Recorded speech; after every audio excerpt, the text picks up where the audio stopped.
ഇന്നത്തെ ഏറ്റവും പുതിയ വീഡിയോയിലേക്ക് ഇവർക്കും സ്വാഗതം. എമ്പുരാന്റെ 27-ാം തീയതിയിലത്തെ കേരള പ്രീസെയിൽ കളക്ഷൻ, അതോടൊപ്പം തന്നെ 28-ാം തീയതി അതായത് സിനിമയുടെ 2-ാം ദിവസത്തെ കേരള പ്രീസെയിൽ കളക്ഷൻ, ഒപ്പം ഇന്ത്യയിൽ മാത്രം സിനിമ ഇതിനോടകം തന്നെ നേടിയെടുത്ത ആകെ പ്രീസെയിൽ കളക്ഷൻ തുടങ്ങിയ റിപ്പോർട്ടുകളാണ് വീഡിയോയിലൂടെ പ്രേക്ഷകരിലേക്ക് എത്തിക്കുന്നത്.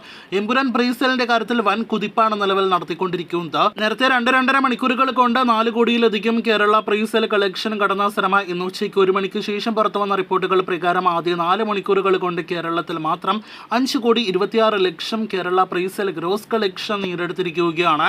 ഇതോടെ എമ്പുരാൻ മറ്റൊരു പുതിയൊരു റെക്കോർഡിലേക്ക് കടക്കാനായിട്ട് ഒരുങ്ങുകയാണ്.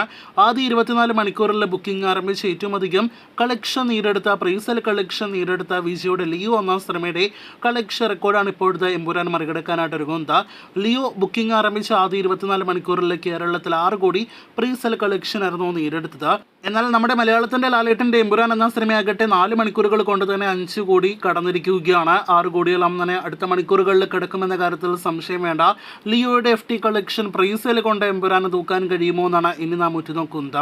ഇനി എമ്പുരാന്റെ 2-ാം ദിവസം അതായത് മാർച്ച് 28-ാം തീയതിയിൽ കേരള പ്രീസെയിൽ റിപ്പോർട്ട് പുറത്തു വരുമ്പോൾ അതും 90 ലക്ഷം കടന്നിരിക്കുന്നു, 1 കോടിയിലേക്ക് എടുക്കാനായിട്ട് ഒരുങ്ങുന്നു എന്നൊരു റിപ്പോർട്ട് വന്നിരിക്കുകയാണ്.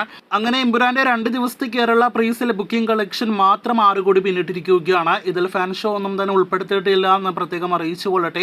സിനിമയുടെ ഇന്ത്യൻ പ്രീസെയിൽ റിപ്പോർട്ടിലേക്ക് വരികയാണെങ്കിൽ ഇനിയും അന്യ സംസ്ഥാനങ്ങളിൽ കൂടുതലായിട്ട് ഷോകളും ബുക്കിംഗ് ഒന്നും തന്നെ വന്നിട്ടില്ല. എന്നിട്ട് പോലും 7 കോടിയിലധികം സിനിമയുടെ ഇന്ത്യൻ പ്രീസെയിൽ കളക്ഷൻ ഇപ്പോൾ കടന്നു എന്നാണ് റിപ്പോർട്ട്. അപ്പോൾ രാജുവേട്ടന്റെ സംവിധാനത്തിൽ ലാലേട്ടൻ നായകനെത്തി വരാനിരിക്കുന്ന എമ്പുരാന്റെ അടുത്ത റിപ്പോർട്ടുകൾ കേട്ട് പ്രേക്ഷകർ കാത്തിരിക്കൂ.